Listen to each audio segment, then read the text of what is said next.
du tout. Parce que je le dis, je le répète, le match le plus important est celui qui arrive.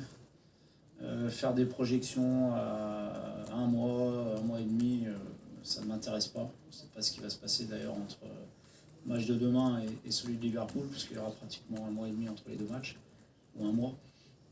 Donc non, ça ne rentre absolument pas dans ma réflexion. Ce qui rentre dans ma réflexion, c'est l'enchaînement des matchs, c'est le temps de jeu des uns et des autres, tout en gardant une équipe compétitive pour, je pense, assurer une qualification en 16e de finale si on gagne demain. Bonjour Bruno, Jean-Manuel d'RMC Sport.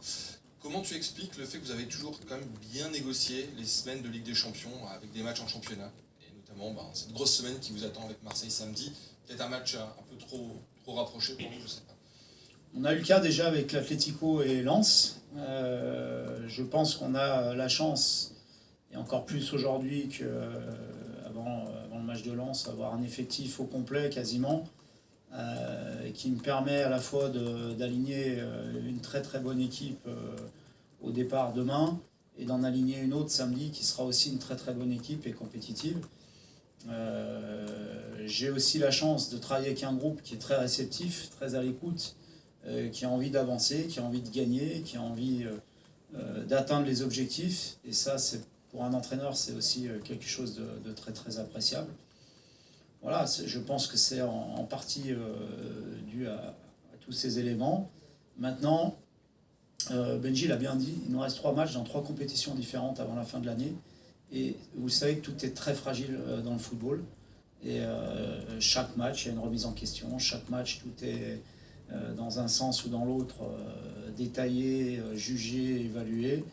Et la seule façon de passer les échéances, c'est de gagner les matchs, de bien les préparer et de les gagner. Quand Edon était absent, c'est Mathias qui joue plutôt à droite. Est-ce que il vous a surpris par son adaptation et cette facilité en quelques mois? Surpris non, parce que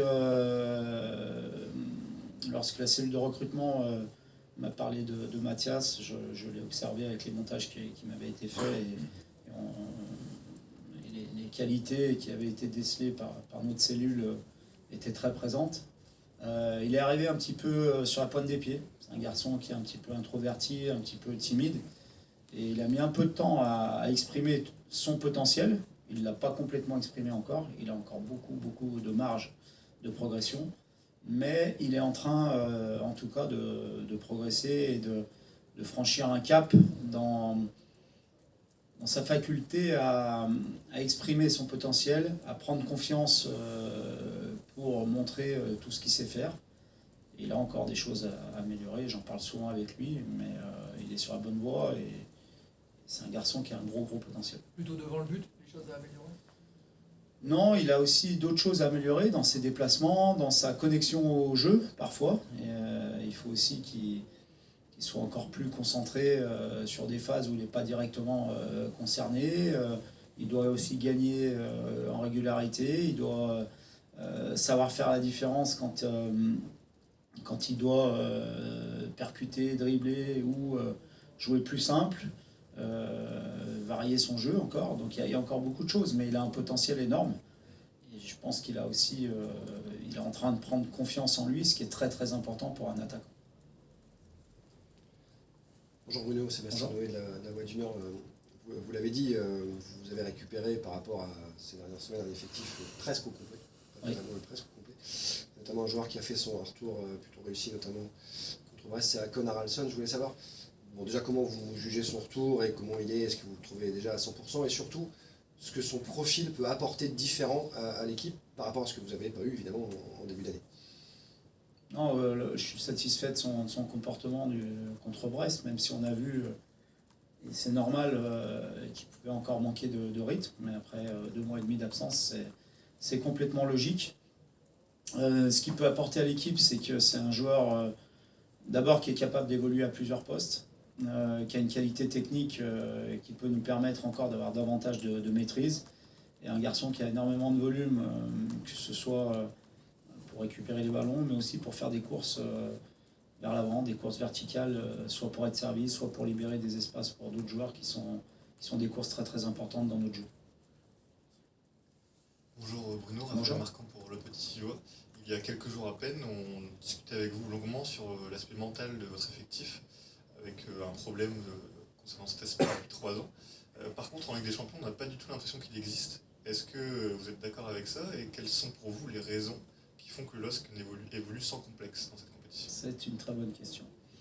Je pense que nous avons un groupe avec des joueurs d'expérience, encore aussi des joueurs jeunes, que ce soit par l'âge ou par le nombre de matchs de très haut niveau. Et lorsque vous avez une crainte, et c'est le cas en Champions League, parce que vous jouez des adversaires de grand renom, avec des joueurs reconnus, vous êtes beaucoup plus vigilant, je pense, beaucoup plus concentré, et ce qui évite les petits relâchements qui peuvent coûter très cher, contrairement au championnat, face à des équipes dites plus faibles. Voilà, je pense que c'est en partie une explication, mais comme je l'ai dit aussi, il ne faut pas non plus que ça devienne une psychose, parce que on va jouer notre 23e match demain, je crois, ou 24e, je ne sais plus tellement on a joué, et finalement ça s'est produit, si on le ramène au nombre de matchs, beaucoup moins souvent que l'inverse. C'est-à-dire qu'on a quand même eu beaucoup plus de matchs où on a pu gérer notre avance ou le résultat que des matchs où on s'est fait rattraper à la fin. Donc il faut aussi prendre ça en compte.